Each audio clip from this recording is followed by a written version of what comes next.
Om Swastiastu, Assalamualaikum warahmatullahi wabarakatuh. Shalom, salam sejahtera, salam kebajikan. Dumugi Rahayu Sareng Sami, semoga kita semua dalam keadaan sehat walafiat. Perkenalkan, saya Putu Amarta Sodika Sukma, sebagai Ketua MGG periode 2020-2021.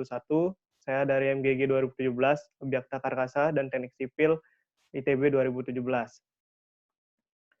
Saya mewakili badan pengurus sebelumnya, mohon permakluman kepada masa karena di tengah situasi seperti sekarang ini kami akan menyelenggarakan musyawarah kerja dalam jaringan.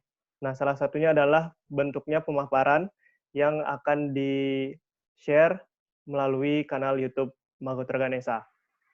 Saya akan berikan gambaran umum dari dokumen rencana kerja kami.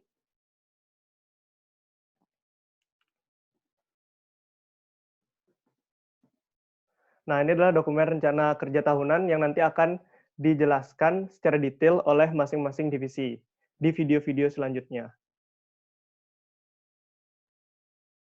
Saya mungkin akan jelaskan terlebih dahulu alur berpikirnya. Jadi, di awal, waktu sebelum pemilihan atau pada saat musyawarah pemilihan itu kita sudah melalui tahapan dari elaborasi mimpi sampai dengan perumusan organogram. Dan dari perumusan organogram ini kita lanjutkan sekarang dari perumusan program kerja sampai dengan anggaran keuangan yang nanti akan dijelaskan secara detail oleh masing-masing divisi.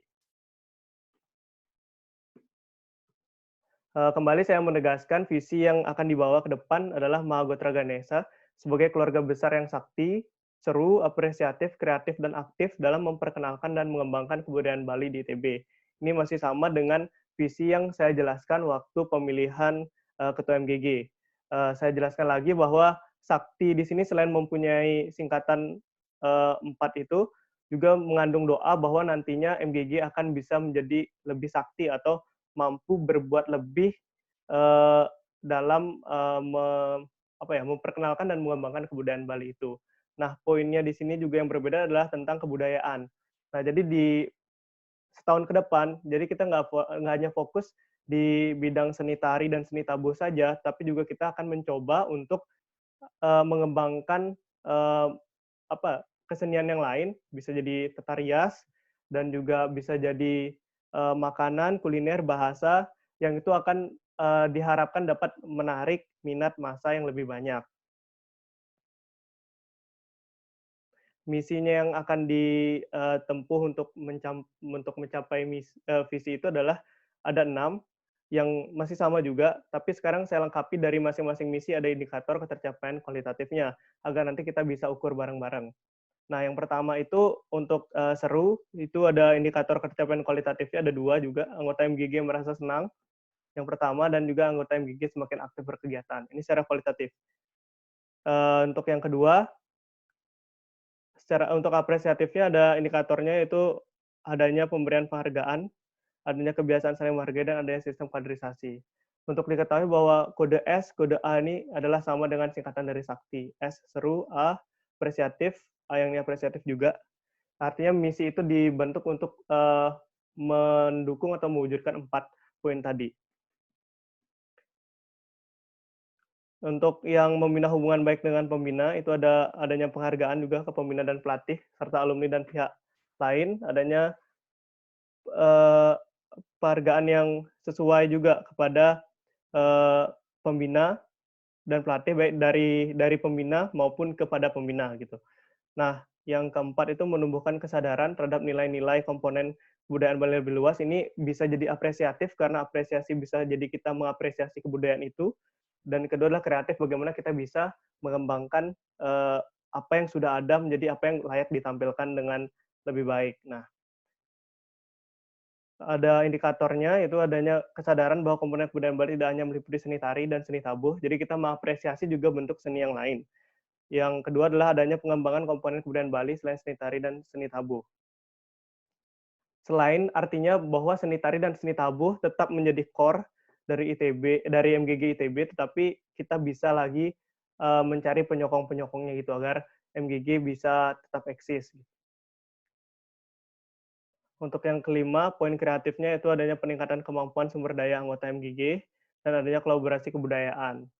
Untuk yang keenam itu adalah poin aktifnya, yaitu ikut serta MGG dalam penampilan kesenian kolaborasi, ikut serta MGG dalam penampilan kesenian dan kolaborasi baik di dalam maupun di luar ITB, ada tawaran, dan juga adanya penampilan kebudayaan yang diprakarsa oleh MGG. Ini adalah kuantifikasi pencapaiannya. Jadi nanti setiap misi itu kuantifikasi pencapaiannya itu bisa dibobot di sini, dan ini untuk keseluruhannya. Jadi untuk visi ini itu diemban oleh misi sebanyak 75% dan juga oleh sistem pendukung 25%. Jadi misi adalah apa ya, perangkat utama untuk mencapai visi itu, tapi bukan satu-satunya karena kita ada sistem pendukungnya. Jadi sistem pendukung pun juga eee, berkontribusi untuk mewujudkan visi ini. Ini adalah persentase kontribusinya, ini adalah kontribusi per misi, ini untuk kumulatifnya, dan ini adalah kumulatif akhirnya. Jadi kalau dijumlahkan harusnya 100%. Nah, ini juga untuk mempermudah di akhir bagaimana BP ini akan menghitung ketercapaiannya. Ini adalah organogram, yang diperbarui adalah ketua divisi dana usaha tidak ada karena akan digabungkan atau sudah diambil fungsi kerjanya oleh Gotra Goodies. Nah, jadi nanti di sini antara MGG dan Gotra Goodies itu sebagai apa ya, hubungan kerjasama antara organisasi dan BSO-nya gitu. Begitu juga FTB dan Dias Natalis tetap menjadi BSO. Nah, tambahan lagi untuk sekretaris kita ada dua. Sekretaris 1, apa beda dengan sekretaris 2? Sekretaris 1 itu ada fungsi kaderisasi kesekretariatan, karena kita tahu administrasi di ITB harus berjalan dengan baik dan kontinu. Jangan sampai apa yang sudah dibuat sebelumnya terputus. Nah, untuk yang sekretaris 2 ada fungsi tambahan, yaitu fungsi untuk membantu administrasi dari kedua BSO ini. Karena kita tahu untuk administrasi keluar MGG, BSO tidak bisa eh, bekerja sendiri, dia harus di bawah, tetap ada di bawah MGG. Nah, selanjutnya adalah untuk divisi-divisi yang kami pandang perlu dengan beban kerja yang cukup besar, kita tambahkan wakil ketua divisinya. Nah, seperti wakil ketua divisi pementasan dan kebudayaan dan wakil ketua divisi internal. Nah, untuk alur koordinasinya bisa dilihat dan ada keterangannya. Jadi masing-masing dari kita itu saling berkoordinasi satu sama lain, dan jenis koordinasinya pun sudah tertera di organogram ini. Nah, ini adalah jenis dan nomenklatur posisi pada badan pengurus, jadi yang di luar BSO. Nah, ada ketua, ada sekretariat jenderal, ada divisi, dan ada posisi perorangan setingkat divisi.